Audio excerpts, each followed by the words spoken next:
Good evening students. आज का जो हमारा टॉपिक है वो नीति आयोग का है और इसमें नीति आयोग पार्ट 1 है। यानी कि मैं आपको नीति आयोग के बारे में कुछ बातें इस पार्ट में बताऊंगी और कुछ बातें अगले पार्ट में। तो सबसे पहले समझने की ये ज़रूरत है कि नीति आयोग है क्या। जैसा कि आप सभी जानते हैं, इससे पहले हमारे देश में नियोजित अर्थव्यवस्था के लिए योजना आयोग का गठन किया गया था, जो कि पंचवर्षीय योजनाएं बनाता था। उसकी जगह 1 जनवरी 2015 को नीति आयोग का गठन किया गया है। तो हमारे यहाँ इस प्रकार की व्यवस्था या नियोजन के लिए किसी पर्टिकुलर व्यवस्था की ज़रूरत क्या थी। जब हम स्वाधीन हुए, जब हम आज़ाद हुए, तो हमारे यहाँ बहुत लिमिटेड रिसोर्सेज हैं। हम विकासशील देश थे, थर्ड वर्ल्ड के देश हैं। उसके अलावा अंग्रेज़ों की जो साम्राज्यवादी नीति थी, उससे भी हमें कई तरह के इकोनॉमिक लॉसेस हुए थे।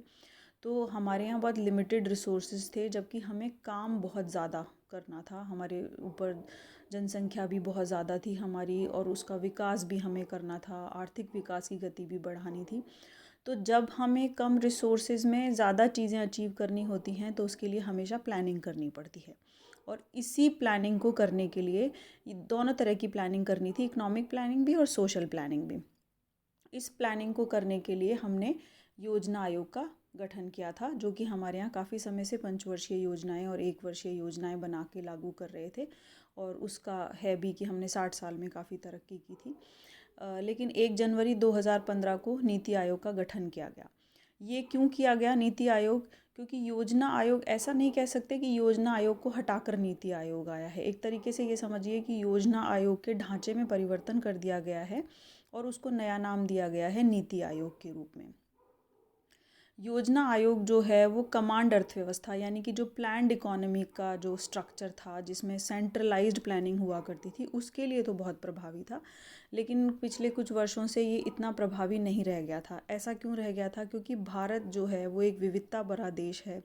हमारे यहाँ बहुत टाइप की सांस्कृतिक विविधताएं भी हैं, भौगोलिक विविधताएं भी हैं और सामाजिक विभिन्नताएं भी हैं।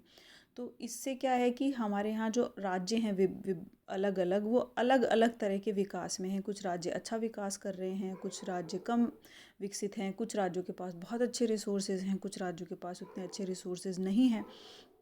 तो उनकी अपनी अपनी ताकतें और कमज़ोरियाँ हैं। तो जो योजना आयोग था, उसका नीति बनाने का या जो उसका पॉलिसी मेकिंग का प्रोसेस था, वो ऐसा था कि वो सेंट्रलाइज्ड प्लानिंग करते थे। ऊपर के स्तर से जो योजनाएं बना करके नीचे के स्तर तक लागू की जाती थी। तो जब ऐसा किया जाता है तो बहुत ज़्यादा डिफरेंसेस को हम समझ नहीं पाते, क्योंकि हमें एक प्रॉपर जो एक स्ट्रक्चर है वो बनाना होता है।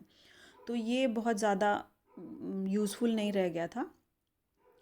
तो हम एक प्रतिस्पर्धी अर्थव्यवस्था के रूप में अगर स्थापित होना चाहते हैं, तो हमें बहुत डिफरेंट तरीके से विकास करने की ज़रूरत थी। इसीलिए नीति आयोग आया है। अब नीति आयोग की जो प्रशासनिक संरचना है, इसको अगर आप समझेंगे तो आप समझ जाएंगे कि ये किन संदर्भों में योजना आयोग से अलग है। तो देखिए, इसमें बहुत, आप जैसे देख रहे हैं, इसमें मैं अभी आपको बताती चलूँगी, बहुत सारे डिफरेंट डिफरेंट तरीके की सदस्यता हैं, बहुत सारे लोगों को इसमें शामिल किया गया है। यानी कि इसमें जो सलाहकारी परिषद हैं या जो जिनको डिसीजन लेना है, उनका जो स्पान है वो बहुत ज़्यादा डेवलप किया गया है, बहुत ज़्यादा डिटेल्ड में चीज़ें समझी गई हैं। बहुत सारे विशेषज्ञों को, बहुत सारी संस्थाओं को, बहुत सारे रिसर्च इंस्टीट्यूट्स को, कॉलेजेस को, यूनिवर्सिटीज़ को, मतलब सबको जोड़ लिया गया है इससे, ताकि हम डिसेंट्रलाइज्ड प्लानिंग कर पाएँ, हम ग्रास रूट लेवल की प्रॉब्लम्स को समझ पाएँ। जो एक टेक्निकल पॉइंट्स होते हैं, जो प्रोसेस में टेक्निकल पॉइंट्स आते हैं, उनको हम समझ पाएँ और उसके बाद हम पॉलिसी मेकिंग के डिसीजन ले पाएँ। तो इसके जो अध्यक्ष होते हैं वो प्रधानमंत्री होते हैं, जैसे कि योजना आयोग में हुआ करते थे। इनके उपाध्यक्ष प्रधानमंत्री द्वारा नियुक्त किए जाते हैं।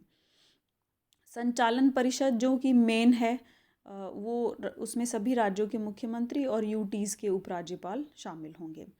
उसके अलावा इसमें क्षेत्रीय परिषदों का गठन किया गया है। हमारे यहाँ ऑलरेडी 5 क्षेत्रीय परिषदें काम कर रही हैं, लेकिन नीति आयोग में भी क्षेत्रीय परिषदों का गठन किया गया है। जैसे कि मान लीजिए हमें उत्तर पूर्व के बारे में कोई पॉलिसी डिसीजंस लेने हैं, तो उत्तर पूर्व के राज्यों से स्पेसिफिकली डिस्कशन करके अगर हम लेंगे, तो वो ज़्यादा बेटर रिजल्ट रहेगा या बेटर तरीके से उन चीज़ों के ऊपर बात की जा सकेगी।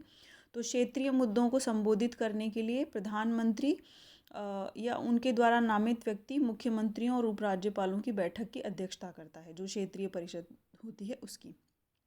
उसके बाद तदर्थ सदस्यता में जो अग्रणी अनुसंधान संस्थान हैं उनसे पदेन सदस्य लिए जाएंगे, यानी कि जैसे जिस भी स्पेसिफिक चीज़ के लिए स्पेसिफिक कहना चाहिए रीज़न के लिए डिसीजन लिया जा रहा है, वहाँ की जो रिसर्च इंस्टीट्यूट है उनको उसमें शामिल कर लिया जाए ताकि विशेषज्ञ सलाह मिल सके।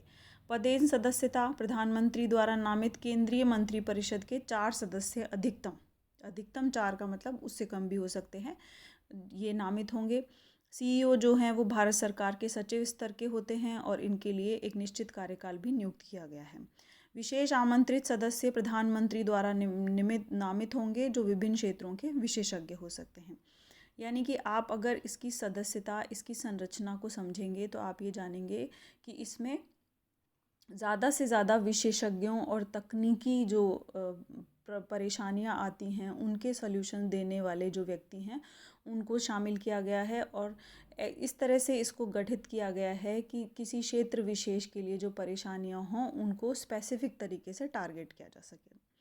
अब देखिए, नीति आयोग के 2 प्रमुख हब हैं, एक टीम इंडिया हब है और एक नॉलेज एंड इनोवेशन हब है, ज्ञान और नवोन्मेष का हब है। टीम इंडिया हब जो है वो राज्यों और केंद्र के बीच इंटरफेस का मतलब दोनों के बीच किस तरह से बेहतर तालमेल स्थापित करके काम किया जा सके, इसके लिए काम करता है। जबकि नॉलेज एंड इनोवेशन हब जो है वो थिंक टैंक की भांति काम करता है कि किस तरह से योजनाओं को ज़्यादा क्रिएटिव किया जा सके, ज़्यादा अच्छे ढंग से इम्प्लीमेंट किया जा सके, उनका इवैल्यूएशन अच्छे से किया जा सके और फिर उनमें सुधार किए जा सकें।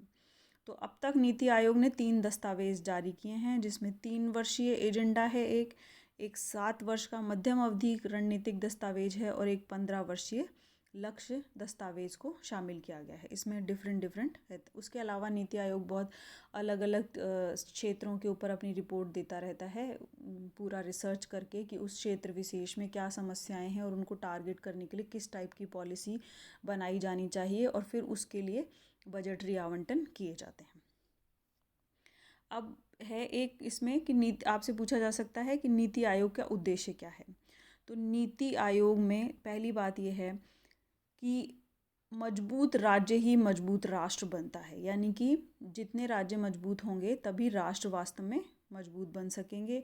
तो संघीय सहभागिता को बढ़ाने के लिए, यानी केंद्र और राज्यों के बीच अच्छा समन्वय और तालमेल बिठाने के लिए एक स्ट्रक्चर्ड इंस्टीट्यूशन की ज़रूरत थी, जो कि नीति आयोग के रूप में सामने आया है। तो केंद्र और राज्य के बीच में तारतम्य और समन्वय को और ज़्यादा बढ़ाने के लिए एक संरचित समर्थन तंत्र के रूप में ये काम करता है। दूसरा है, मैंने आपको बताया कि इसमें ग्रास रूट लेवल की प्रॉब्लम्स को डील करने से रिलेटेड प्रोसेस को भी शामिल किया गया है। तो ग्रामीण स्तर से जो है वो विश्वसनीय योजनाएं बनाने का तंत्र विकसित किया जा सके, ताकि उच्च स्तर तक इसको विकसित करके ज़्यादा अच्छे रिजल्ट आ सके। राष्ट्रीय सुरक्षा के हितों में आर्थिक रणनीति और नीतियां शामिल की गई हैं। मतलब हाँ, अब तक जो हमारी डिफेंस था, हमारा जो नेशनल सिक्योरिटी थी, उसमें हमने इकोनॉमिक पॉलिसीज़ को भी शामिल किया, यानी कि जो हमारे विदेश संबंध है या दूसरे देशों के साथ हमारे संबंध हैं, या हमारी जो आर्थिक सुरक्षा से जुड़ी हुई और चीज़ें भी है, राष्ट्रीय सुरक्षा से जुड़ी हुई, उनमें इकोनॉमिक पॉलिसीज़ को उनके डायरेक्शन के हिसाब से कैसे मैनेज किया जाए, ये शामिल किया गया है। समाज के उन वर्गों पर विशेष ध्यान दिया गया है जहां आर्थिक प्रगति से पर्याप्त रूप से लाभान्वित नहीं हुए हैं, उन तक कैसे ज़्यादा से ज़्यादा लाभ पहुंचाना है, इसके बारे में ये अपनी अपनी रिपोर्ट समय समय पर देता रहता है। और उसके बहुत सारी सरकार जो है कल्याणकारी योजनाएं भी नई नई शुरू कर रही है।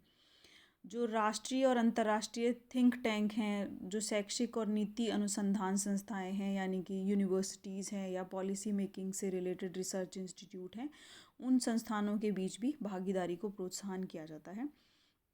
इसके अलावा राष्ट्रीय और अंतर्राष्ट्रीय स्तर के जो विशेषज्ञ हैं, जो चिकित्सक हैं, डॉक्टर्स हैं और अन्य जो भागीदार हैं, जो भी मतलब स्पेशलाइज्ड नॉलेज रखते हों, उनसे ज्ञान, नवाचार और उद्यमशीलता की सहायता प्रणाली, मतलब उनकी नॉलेज को, उनके इनोवेशन को, उनके एंटरप्रेन्योरशिप को किस तरह से शामिल किया जाए, उनसे किस प्रकार से सहायता ली जाए, ये भी एक सिस्टम डेवलप किया गया है।